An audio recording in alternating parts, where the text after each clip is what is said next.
Islamic culture was flourishing in science, mathematics, astronomy, medicine, so it's against technology, not, of course it's not, and literature. Muslim scholars were translating the most important works of the conquered countries at a time when Europe was passing through its medieval age.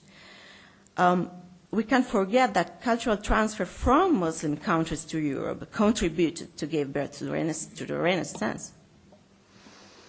At that time, Islam was also much more tolerant than Christianity. I like to quote Peter Abelard, the French scholastic philosopher and theologian who lived in the 12th century, who, for his progressive ideas, was persecuted by the church as a heretic for most of his life. And he wrote in his memoir, "How many times I thought to leave Europe and go to live in peace between the unbelievers, who were Muslims, just by paying a tax. Because Christians could live in the Muslim countries practicing their religion in exchange for paying a tax called jizya, the jizya tax." So, as a matter of fact, today many reformist Muslim scholars assert that if Muslims want to preserve the spirits of the original Islam, they should continue to be as progressive as it was, for example. But nowadays, as Professor Beck established, modernity in Islamic societies is a very controversial issue. Of course, fundamentalists refuse modernity since they identify it with Western colonialism. But fundamentalism, or Islamism, itself is a product of modernity.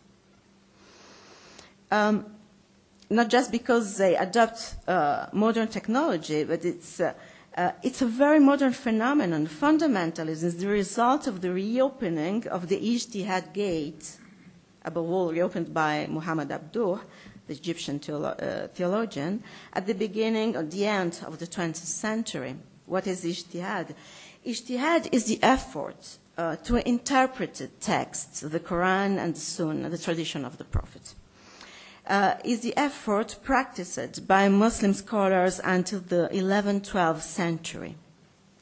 After that time, the so-called gate of ijtihad, so the gate of interpretation, the interpretation of text, was closed.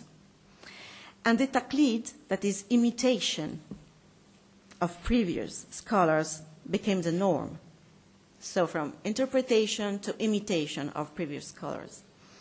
Therefore, Muhammad Abduh, without the consent of a religious institution, in an autonomous way, in fact, interrupted this practice of imitation and legitimate once more the interpretation of religious texts, so new ijtihad.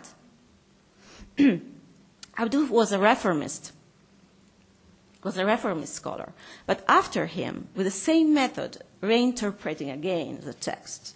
Rashid Rida used ijtihad to give a more conservative interpretation of Islam. And after him, Hassan al-Banna employed ijtihad to develop an even more reactionary version of Islam. Moreover, al-Banna assumed every Muslim could interpret Islam. That is not at all what the traditional scholars and doctrines say. Only religious scholars were permitted to interpret the text after a long religious education. And if we think about what did they study, al-Banna or al-Qutb, the followers of al-Banna, they didn't study in a traditional school, in Al-Azhar, in a theological institute. They studied in Dar al-Ulum in Egypt, and Dar al-Ulum was a university where they teach mixed religious education and modern education. So it was not really a very traditional way of thinking. It was modern, something that came also by the contact with the Western way to critics of the text or of religion. If we consider the contents of the fundamentalist doctrines, we observe that they don't want to go back to the traditional Islam, but aim to impose a new reactionary way to interpret the religious text.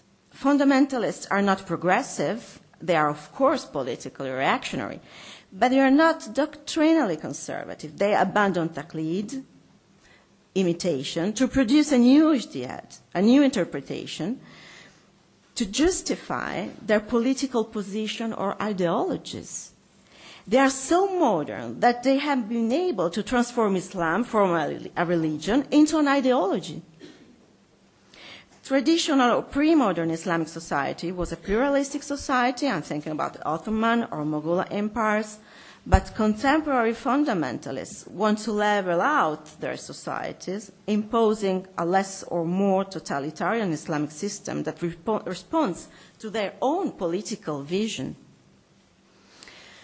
So going back to the first issue, which was what is Islam compatible with modernity, I'd like to finish this brief speech with, at least based on your questions, of course, quoting al-Ashmawi, who says, the modern reformist, who says Islam is what Muslims want it to be.